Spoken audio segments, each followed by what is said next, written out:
Good evening, everyone. My name is Minzhang from Momentum Learning. This evening, we're going to have a seminar about ACSL contests. This is our series for the fall semester. Last week, we had this seminar for the AI series, use the popular platform, the artificial intelligence, and how we prepare our students from elementary level to high level, from middle school students to high school students, assuming they have no prior experience, to students with prior training, how they can continue the training in the AI field. This week, we're going to have the seminar about the ACSL contests. ACL, this is the contests organized by American Computer Science League. This contest actually has a longer history than the USCO, USA Computing Olympiad. So the two contests actually have different focus. This one actually we have more focus. It is more challenge, more competitive. ACSL on the other hand would be less competitive. More students can participate. At Momentum Learning, we started this contest in season 2024 for the three levels: the senior level, intermediate, and also junior division. We did pretty good. We're going to show the results later. So from the demand of many parents and students say, okay, the USCO contests are too competitive. Our students cannot advance to the the highest levels, the platinum level, the gold level, or not to mention the training camp. Nationwide will pick only 24 students to participate in the training camp, and out of the 24, 4 would be selected to form the Team USA to participate in the IOI, International Olympiad of Informatics. So this one is, well, whenever there is the Olympiad, that would be quite competitive, like the Math Olympiad, Physics Olympiad, Computing Olympiad, all these. So ACSL, that would be easier. Actually, from many our participants, they say, oh yeah, I thought it would be hard, but turned out it's actually not that bad. So that's why in season 2024 through 2025 at Momentum Learning, we're going to also encourage our students to participate in these contests. So to help you to get prepared, we're going to talk about what this contest is and how you should join the team and also get prepared. There are different divisions. These two, elementary level and also the classroom division, we do not form the teams here. Well, the reason is, well, they do not have the programming test, only on written tests. Here, elementary level will be restricted to students at grade 3 through grade 6. And classroom, there is no restriction to all students. And both divisions here, as I said, you just take the test on paper. So you can work on the short problems. So most of them would be multiple choice questions. And the other three divisions, junior level, intermediate level, and also the senior level. There is a restriction on the junior division. Students must be grade 9 or before to be eligible to join the junior division. Intermediate and senior, there is no restriction. They're open to all students at any grade. So all these three here would have the written test and also the programming test. Okay, we're going to talk about that. For each division, we're going to have students participating the regular season and also the finals. Okay, there are 4 rounds for the regular season, and then there is only 1 round for the finals. Actually, the finals will be shorter. Here, we're going to see they would last much longer. So about 2 months for each round, and then they would overlap, of course. The finals actually would be held with 1 day on 1 Saturday. So all students have to finish the written test and also the coding test the same day. For qualification for the finals, out of the 4 rounds of the regular season, elementary division students have to get 14 points out of the 20. So 4 rounds, each round there are 5 points. So total 20 points, and a student has to earn 14 or more to be qualified to the final round. Classroom, out of the 40 total points, so each round there are 10 points. And the student has to earn 24 or more to qualify. For the other three divisions with programming, junior, intermediate, and senior, a student has to earn 28 or more points out of the total 40. Again, each round there are 10 points. Does not matter which round, a student has to earn a total 28 or more to be invited to the finals. Okay. And then for students participating in the final round, about 1/3 would get the medal, bronze, silver, and gold. And here, well, about 1/3 of the students may qualify and would get the invitation to participate in the final rounds. Actually, this part is not too bad. Students have to work hard, be consistent. From our experience, some students did very well in maybe one round and then poorly, maybe one or two other rounds. So to be qualified has to be consistent. Actually, not too bad. From this new number, 14 here and 28 actually would be modified. Before this would be just 12 out of 20, 24 out of 40, and also 24 out of 40. That means 60% of the accuracy rate to be invited to the final round. For season 2025, these two numbers have been modified. So now this one is 28 or more, this is 12 or more. Anyway, for momentum teams, we only participate in the junior, intermediate, and senior. So threshold is 28 or more. We do have a lot of students got invited, even though some did poorly in one or two rounds, but they did well in the other rounds, so they are still qualified. All right, okay. The teams.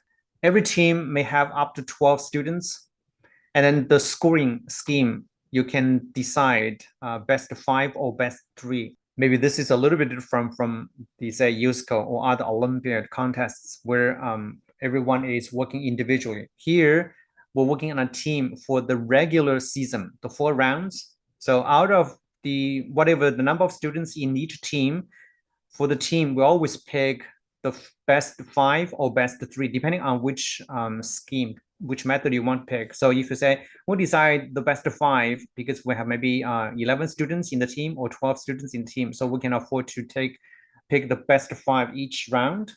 If you have only maybe 5 or 6 students, right, then you may say, I'm going to get the best 3 because maybe one student cannot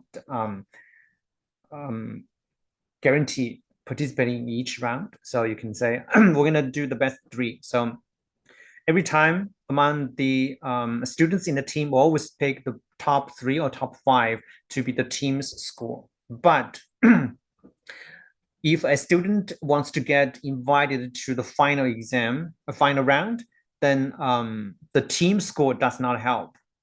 So still for each participant, his or her total score out of 4 rounds would be the criterion, 28 or more to be invited. For teams, if a student has the team from the school, then they must participate through the school team. But if the school does not have a team, then they're welcome to join the team we organize from Momentum Learning. And we will provide the training. We have the classes as we're going to talk about. Question. How many points does the programming cost? Okay, so back here. Okay, right here. Here for these 2 divisions, elementary division or classroom division, there are only short questions and each one is worth 1 point. So 5 points for each round, 4 rounds, 20 points. Here, 10 short questions, multiple choice questions. Each one is worth 1 point. So that's 10 points per round, total 40 points. Now for these 3 divisions, junior, intermediate, and senior, 2 parts. One is short questions, 5 of them, so that's 5 points. one coding question that is worth 5 points. So total also 10 points for each round in each of the divisions. And then the 5 short questions, students have to finish in 30 minutes. It's timed. Once the student opens the window and click starts, and then time ticks, and then student has to finish within 30 minutes for the multiple choice questions. And for the programming question, a student has up to 75 hours to finish, and a student can do multiple submission.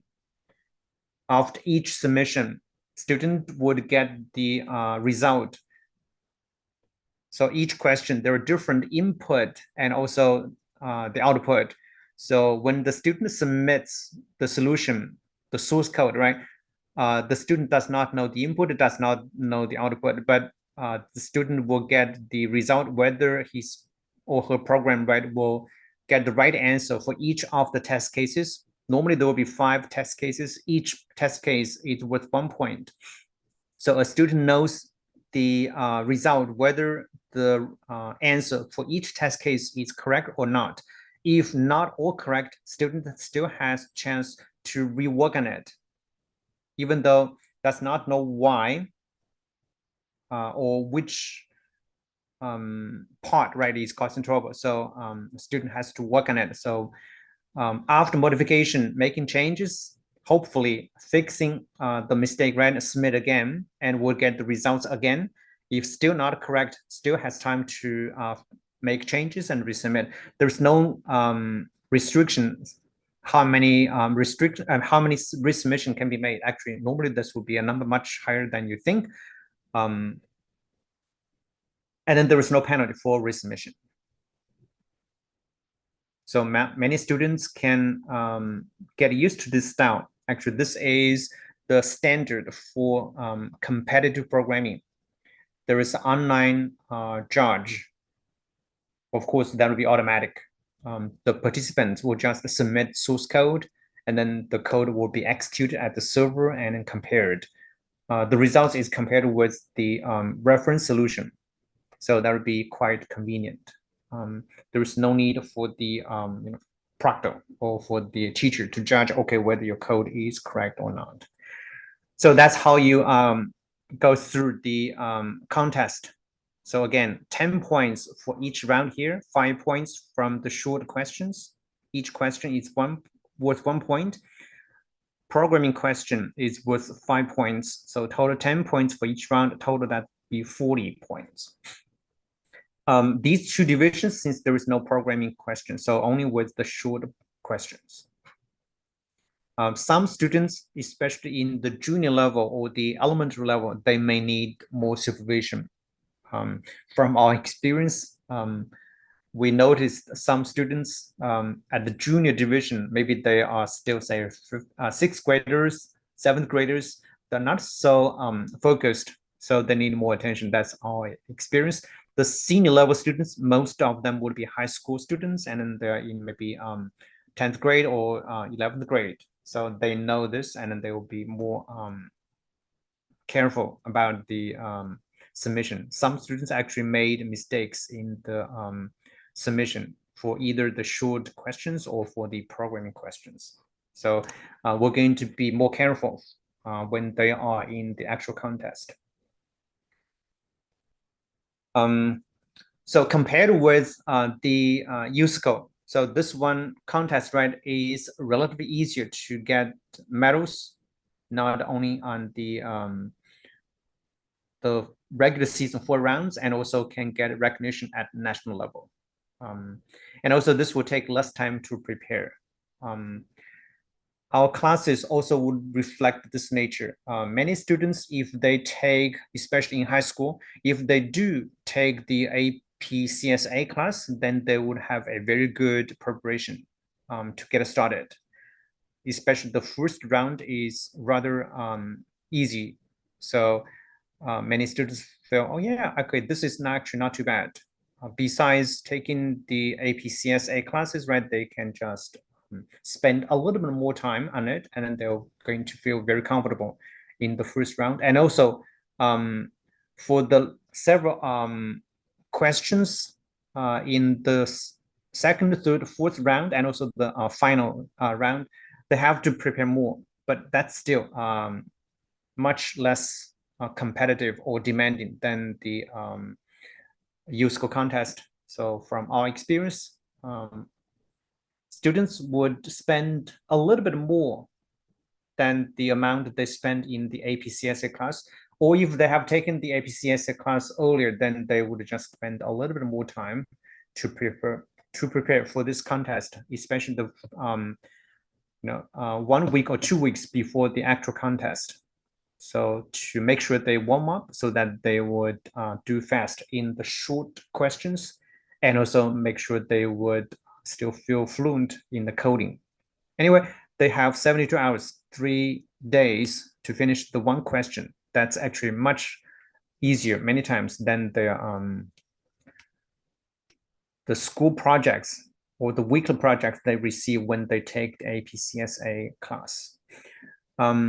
So far from the pandemic, actually, this contest has been organized online, so students don't have to travel. That is very convenient, not like the math, physics, chemistry, and all those contests, right? They have to travel, so that students will meet at one location.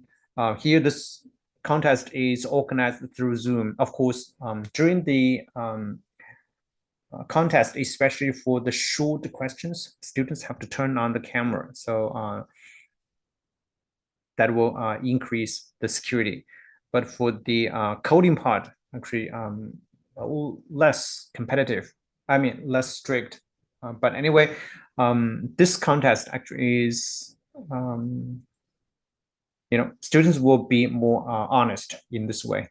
We do have heard about complaints saying the cheating in other CP. How to prepare for the coding. Okay, we're going to talk about that in a moment. Anyway, so this may change.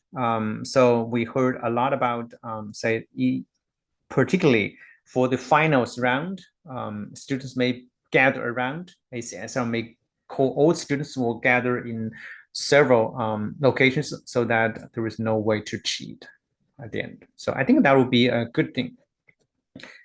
All right. Okay. So the schedule, the time for season 2024 through 2025, mainly would be on year 2025. But the first round, contest one, actually will start from November the 4th. Okay. So you see here, each round here, they will last about 2 months. So from November through January, from Jan through March, Feb to April, and from March to May.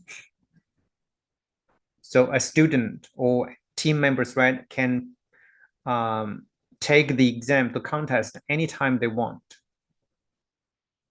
But once they start the contest for the short questions, right, they only have 30 minutes to do it.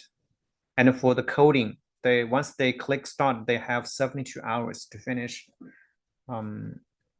But they can pick any window in the 2-month time period.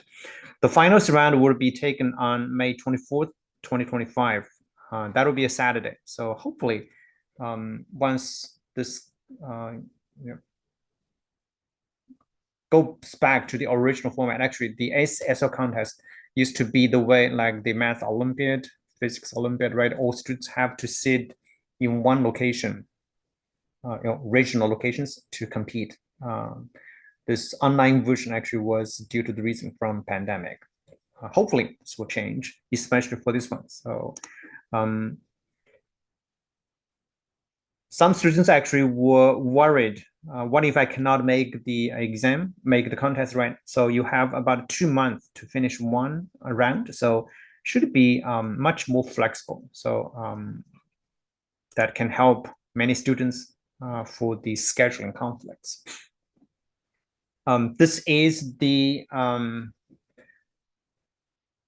results from the Momentum Learning teams. We have organized 3 teams, the senior level, and then the intermediate level, and also the junior level. So that's the result from, in the senior level, we chose senior 3.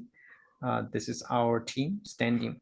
the total, you see here, right? 30 points for each round. Senior 3, so 3 students. So total would be 30 points. Second, third, and fourth, total that would be 120 here. And we got 119. So first round, we're very happy with that. And then the intermediate level, we're here. So out of the 120, we scored 112. Did bad in the last 2 rounds. Again, we did not supervise. Actually, 2 students did not participate the last 2 rounds, so that's why the top 3 actually dropped to 26 here. Otherwise, we would make it better. The junior level, actually, we did even more. Again, out of 122, we could do again much better here. The last round, actually, we did very poorly. Actually, we could do much better if we have made sure the students did not make the silly mistakes for the technical issues and also administrative work. So we're going to do better in season 2025. Okay, let me also explain the contents and also to talk about how we can prepare so that we're going to get better results for season 2025. After 1 year of the trial, and we got much better, clear idea, much better understanding, and also clear idea what is going to be tested and how to prepare them, how to help students to prepare for the exams, contests. So these are the coverage for students in the 3 divisions: junior, intermediate, and also the senior. So junior, 4 rounds. The focus for each one, like I said, mentioned earlier, number systems, actually many students would be familiar, especially at momentum learning. Most of our students would be very familiar, comfortable with the number systems. Whether they have the prior math training or not, this would be easy to do. And also recursion. This one, we're going to show the example, right? Recursive functions would be very important for coding and also for math. And then they need to know the basics. And then later, once they go from round 2, 3, and 4, they may have to know a little bit more. That's okay. We're going to explain all the content. After 1 year of training, the content actually not too bad. Actually, many students would find, yeah, not too bad, but still they have to finish faster. Remember, in the short questions part, they need to finish 5 questions and also in 30 minutes. And sometimes they can read a lot, so they have to work fast. That's why we learned how we can help students to prepare for those short questions. Intermediate level students, intermediate division and senior, actually the coverage would be the same. You can see here, the first round still would be number systems and recursion, but then the depth would be different. Okay, here for junior, right, the same topic, but for intermediate and then senior, right, each level would be more complicated than the previous one. So intermediate will be more difficult than junior. Senior level would be more difficult than the intermediate. And we're going to talk about something like Lisp, like the assembly language. So all these are no longer covered in the current computer science curriculum. Unless, we'll say, for example, right, assembly language, students, even in college, they don't have to take this such a class unless their major is say computer science or computer engineering. Then they would take such class. But for most other students, if they want to say, okay, I want to learn computer science, especially for say AI, for machine learning, right? They don't have to learn the assembly language or something like say Lisp. But this is the style from the traditional computer science.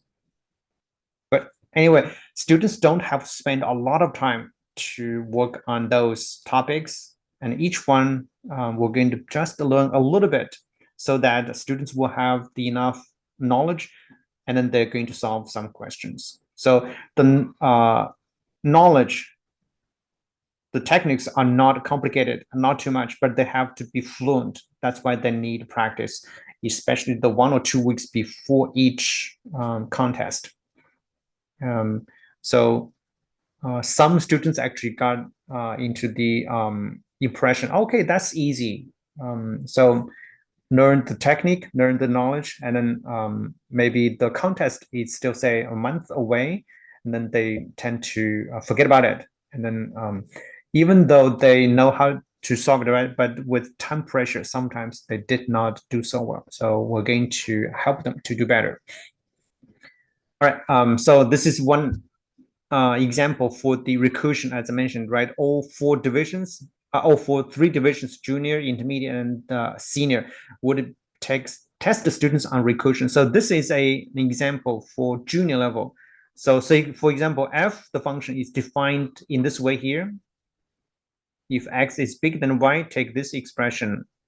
If x is equal to y, take this one here. Otherwise, if x is less than y, take this expression. So suppose x and y take the values here and then evaluate.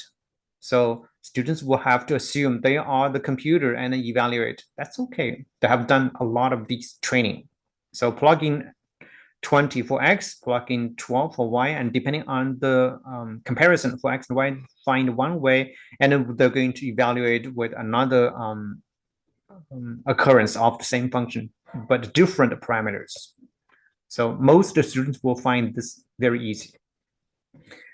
And then this would be the same recursive function or recursion at intermediate level. So this would be a function defined with just one parameter here. And then they're going to evaluate this one, find out this value again recursively until they reach what we say, you no longer call the function. We say that's the base case, right? And get the value, say f of 20. Once f of 20 is known, they're going to plug in the value again back to f again. So they're going to call this one multiple rounds. And for each round, they're going to call the recursion multiple times until they finally reach the value. So this may take a little bit more time than a typical recursion, simple recursion question. So that's for intermediate. Again, right, many students familiar with recursion, right, you find, yeah, that's actually not too bad. It is true.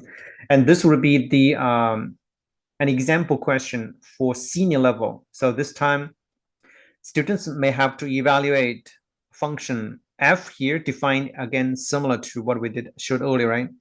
And then this time there are two parameters, and they have to evaluate f maybe not just once but twice. And then they will evaluate some of the combinations, right? So we're going to do x over 2 and take the floor function. So take the largest integer, no more than this quantity. So maybe a little bit care to be spent here, so that even though every short question a student has 6 minutes, right? Still, if they are not fluent, they're not familiar with the concept, still may have find out time is kind of tight. But once they are fluent, familiar with enough training, then they would find that these questions actually still easy to handle. We do have tricks. Well, for the first round, we say you can still implement such functions on your computer and then just plug in the values and run your program to help you to verify whether your results are correct. So actually, many students have done it, and then not to just get the result right, they're going to know they got it right. So if they work on a paper and get the results and then can verify by a computer, well, if they do have the time, only allowed to write within 30 minutes. So if they finish earlier, they can use the computer to verify whether the results are correct. Or they can say, okay, I'm not going to do it on my paper, right? I'm going to just plug in to my program. Well, if they still have the choice to do it online, then I think they can do it. But later, if this does change, they may have to, work on work everything out on paper. But anyway, so if that's still the case, online version, they can use the computer to help them. That's not cheating, but they can use the tool.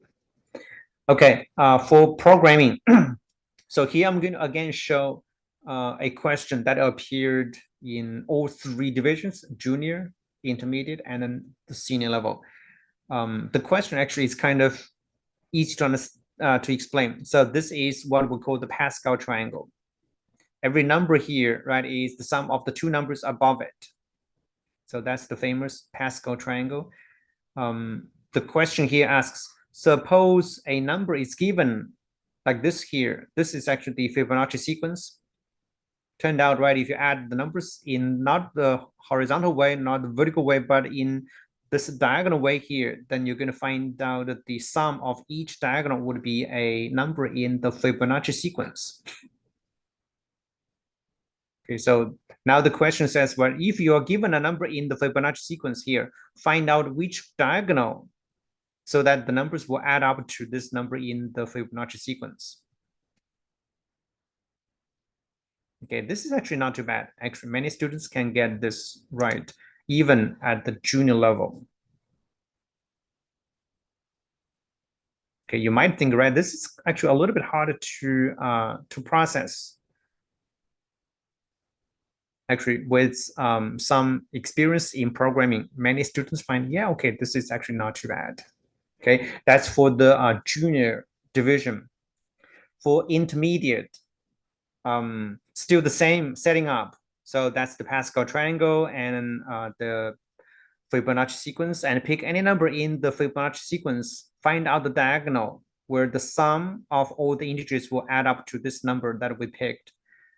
You're going to report the number of the odd integers, the even integers, and also the maximum value. That's also kind of straightforward. So once you have identified which diagonal where the sum is equal to the number you read from the input, right? Then you can also find out all the numbers, all the integers along the diagonal, find out the odd values, the even values, and also the max value, minimum value, and so on. So that's roughly the same as the junior level. And then this is the version for the senior division.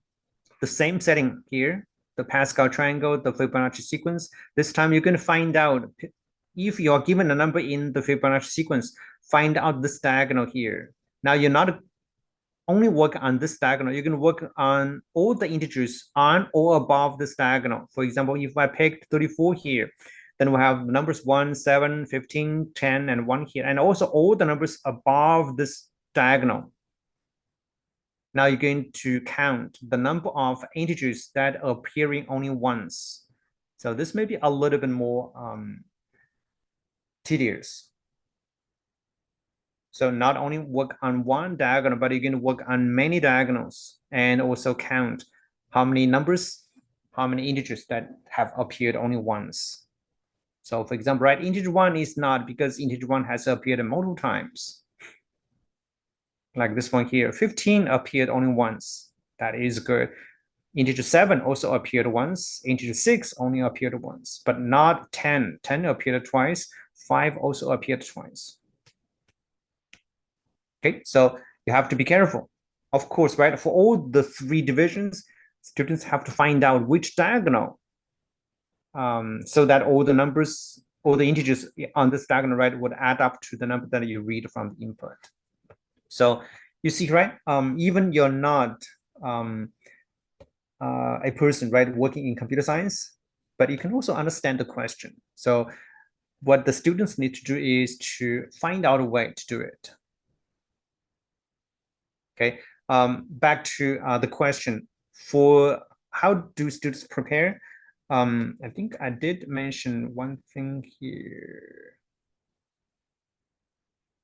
Okay, we're going to allow students to use either Python or Java or C++. Actually, for the intention, the original intention for this contest is after students have taken the APCSA or earlier APCSA-B the class and also the AP exam, students would be comfortable or familiar with Java. Well, that's the current version, current language used in the class and also the exam. Before that was C++. Now, since Python is also popular, so ACSL also allows students to write the programs in Python. Again, in our experience, I think all three would be fine, but still many students would feel find Java would become comfortable because they have just taken the APCSA class, and also many students are familiar with Python. This is also we have found the popularity of from due to AI and machine learning. Many students got the training started from Python. So if a student is familiar, fluent in Python, that's great. Java also perfect. C++ may be a little bit different. Now, C++ would be not as popular as these two for beginner level because it does take more time to get familiar to go through the learning curve, right, from no experience to be familiar or comfortable, fluent in programming. So these two would be more common. How do we prepare? Actually, the programming questions like this, there is no OOP, the object-oriented programming, because the code normally would be short. It will be almost all the time, students will write a program with just one file and also no more than say 100 lines. So normally this will be short. So it does not involve any of the OOP features. So basically will be the program flow. If a student knows how to do, say, functions, method calls, how to do the conditional statements, how to do the loops, how to use the basic structures using, say, for example, arrays, vectors, lists. Sometimes, if they know the concepts of the sets and the maps, then that would be useful, but they don't have to. Of course, for students with Python experience, sets, maps, dictionaries, right, would be still very simple. But for Java and C++, those would come a little bit later, but still, they can finish all the questions with just the basic structures, arrays and vectors and lists. That should be enough to finish. So we do have the knowledge for all the contests, all the questions for the past 20 seasons. We have studied all the coding problems and found a student with just the knowledge, the information from the APCSA class, that would be enough. Of course, they have to be fluent. That's why they have to prepare more. But still, compared with the use code, that would be much less demanding. So we would say in the week or 2 weeks before that actual exam contest, students may spend maybe 5 hours each week, so total 10 hours before each contest to be familiar, to prepare for the short questions and also the coding question. All right, okay. We do have classes, and if you check our information at our website, momentumlearning.org, you can go here, 2024 fall online and pick ACSL, then you can have the information. And then the classes, season 2024, we have organized just Tuesday evening to prepare for the 3 divisions, junior, intermediate, and also senior, only on Tuesday evening. But now we have extended Tuesday evening and also Wednesday evening. So now students will have more time to prepare for each one. Still,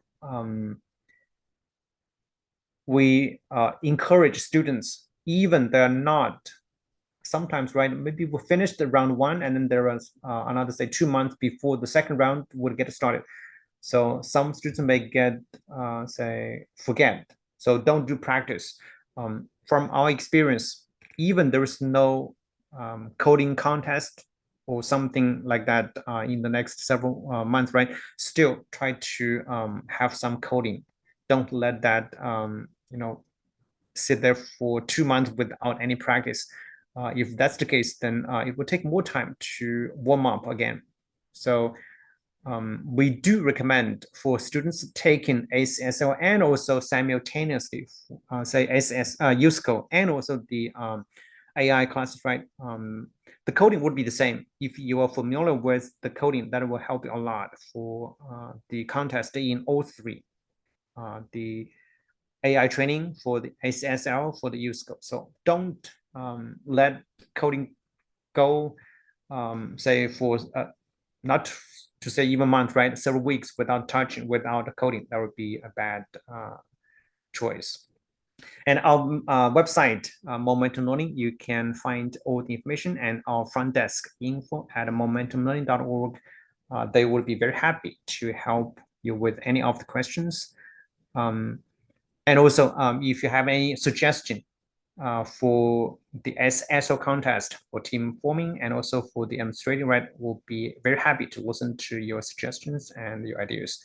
Anyway, our job here, our goal here is to help your student.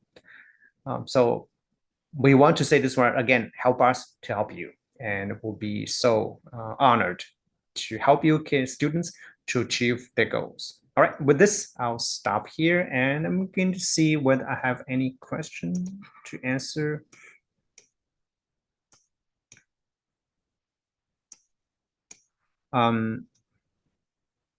Okay, I do have several questions before that one, but Jessica had a question, phone number.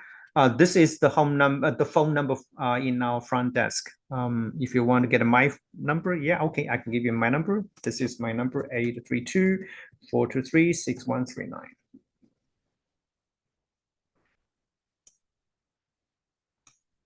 Okay, sure. Also, there is a question earlier saying, any difference on the language?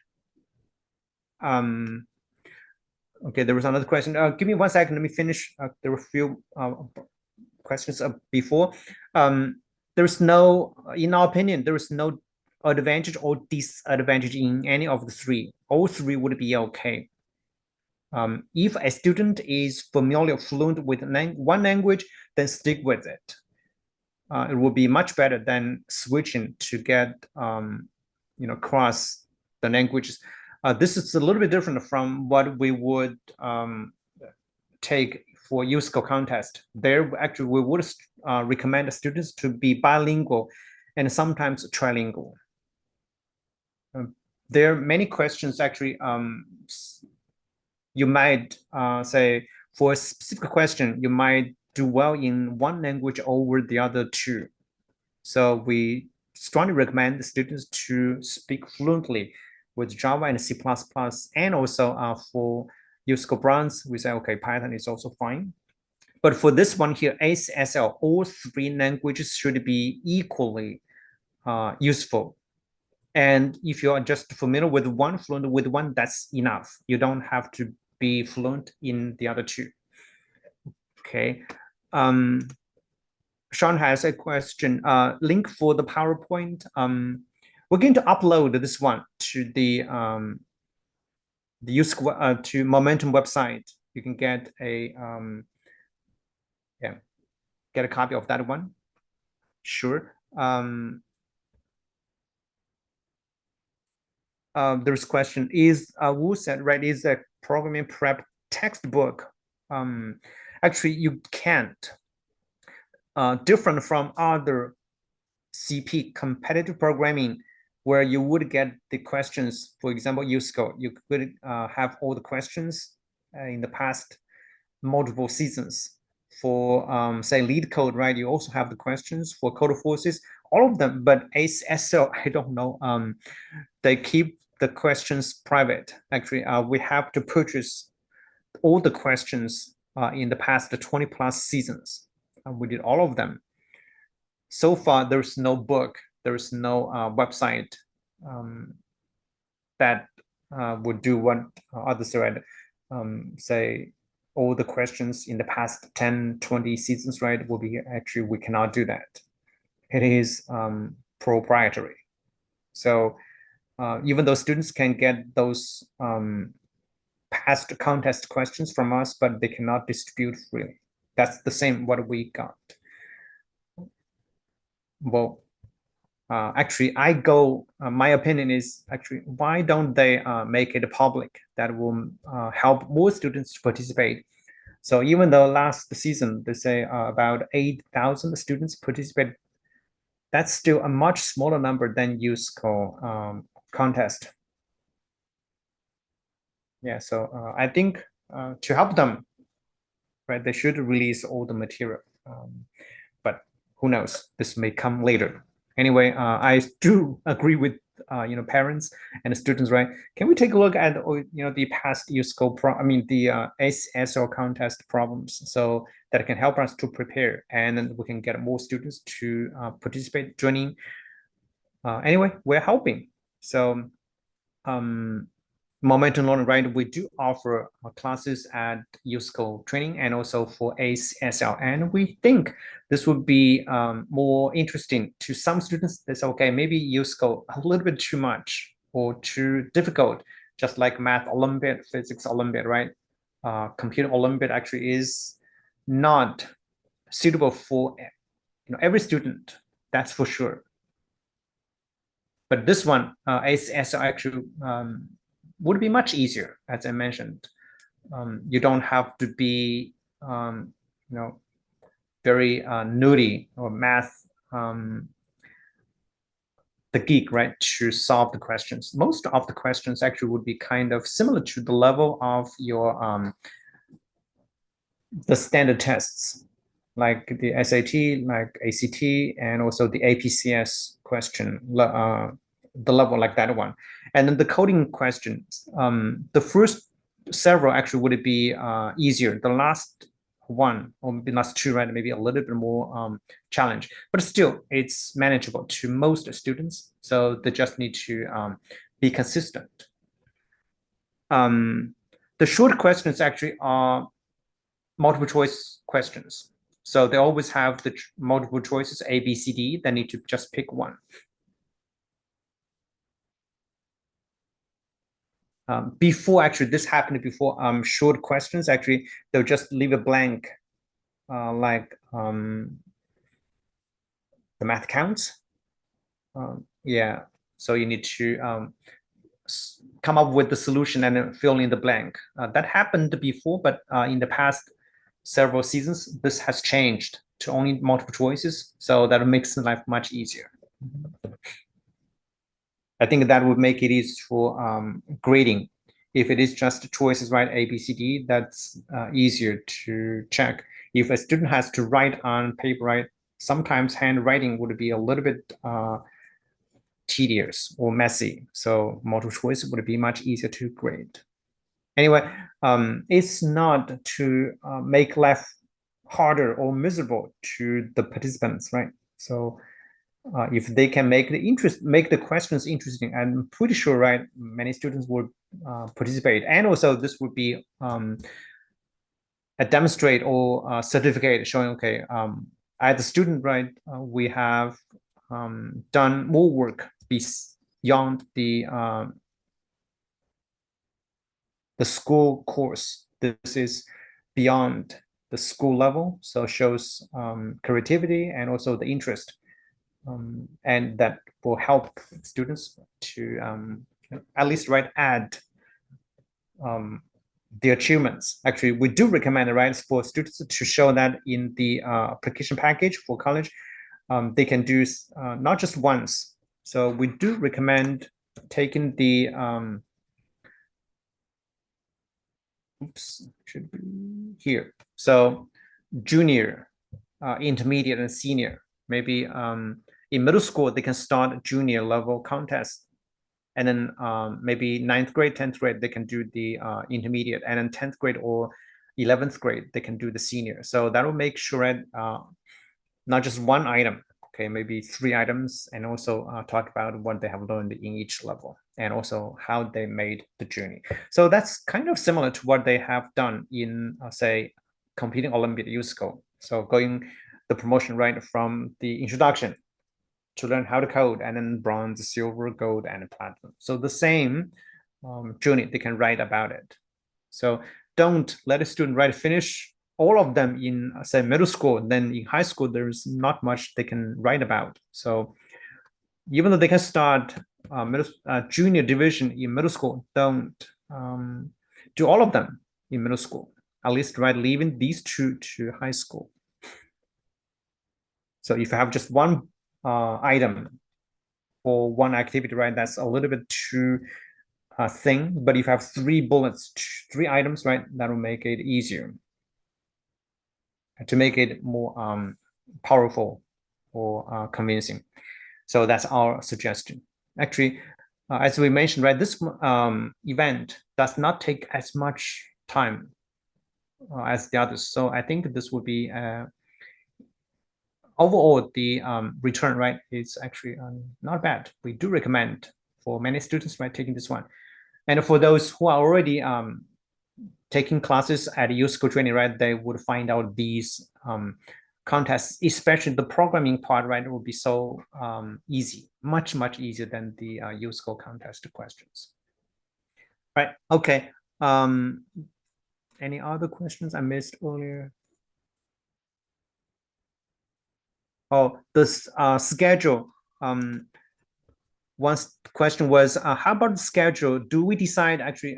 We do have the try to follow this one here, but not exactly. And actually, for USCO, I mean the momentum term teams, we're going to set up one time, and you can every student can pick any time after we set the time. So ACSL would give us one time here. We're going to pick one time, open the portal at the HackRath, the official website. So we're going to open that portal, and then students can start. And a student can pick any time to finish the 2 parts, right? The short questions and also the programming part. But don't wait until the last day, because if your student started the last day, then you don't have the 72-hour window. But if this one ends on, say, the 12th in January, the say 11:59 p.m. So if you start, say, the Sunday morning, then you only have 12 hours to finish, or yeah, I mean less than 24 hours to finish. So don't wait until the last day. But anyway, we're going to start the portal as early as possible. Well, sometimes we have to make sure we finish the lecturing, but normally our lecturing would be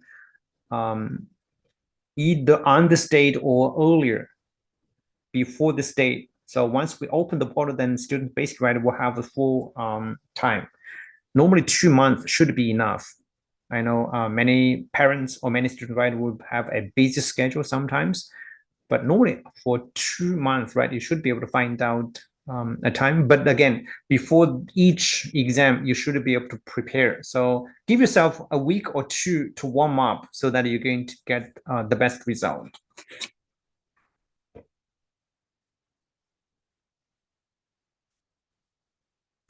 For Ian's question, for high schoolers, if your student has finished the APCSA, then that's fine. It will actually be much easier. If a student is still taking the APCSA, then go with the pace of the school.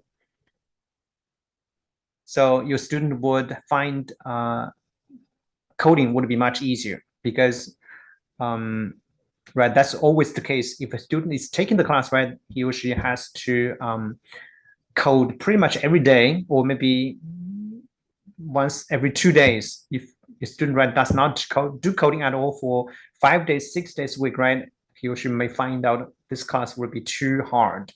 Anyway, this is a language class, APCSA. Just like a language, say French, German, right? If you don't practice, you can find out so hard to learn. So this one, a student has to practice coding. And if with the practice, right, then the this contest also becomes much easier. So go with the pace. So I'm saying, just say, okay, if a student, right, if he or she has the chance to practice the coding, then this contest becomes easier. For other students, if they are not taking the APCSA, right, then probably you're going to spend more time to practice your coding skills. So many say, oh, we are coding in Python, for example, right, not the Java, then of course, then you have to find the time to practice your Python skills. All right, so normally, right, I would say don't schedule the levels, the divisions, right, before you take, say, senior division. Don't schedule before your student takes APCSA class. That would be a little bit of waste of time. Not the best time to for your student, because for your student to take the APCSA, right, he or she must work on the class and then the term projects. So with that preparation, then that would be very, very helpful for intermediate and also senior divisions.